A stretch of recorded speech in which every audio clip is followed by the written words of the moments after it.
We have breaking news, and it is a doozy. Moments ago, the Justice Department released a secret 2019 memo. It was written by Bill Barr's two top deputies, Stephen Engel and Ed O'Callahan.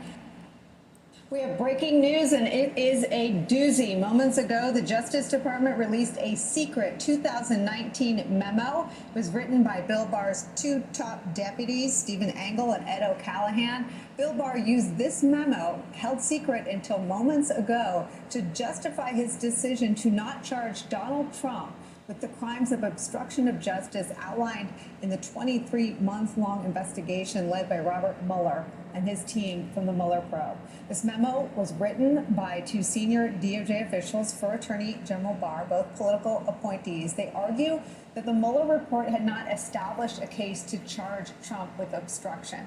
The Justice Department had fought to keep this memo hidden, but last week an appeals court ordered its release, agreeing with an earlier decision by a judge that DOJ had been, quote, disingenuous in withholding the memo.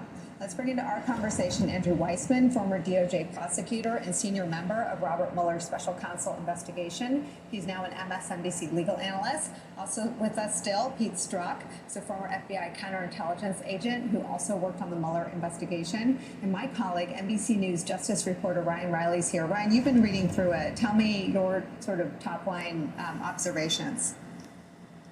Yeah, so essentially it lays out a lot of what was redacted. We had only seen a very heavily redacted form of this before, but it lays out the basis. And, it does seem to be in many ways making essentially what amounts to a defense argument for Trump in a lot of these cases. There's one line in here regarding the line where this was Comey telling the president that he hoped that he could let this go.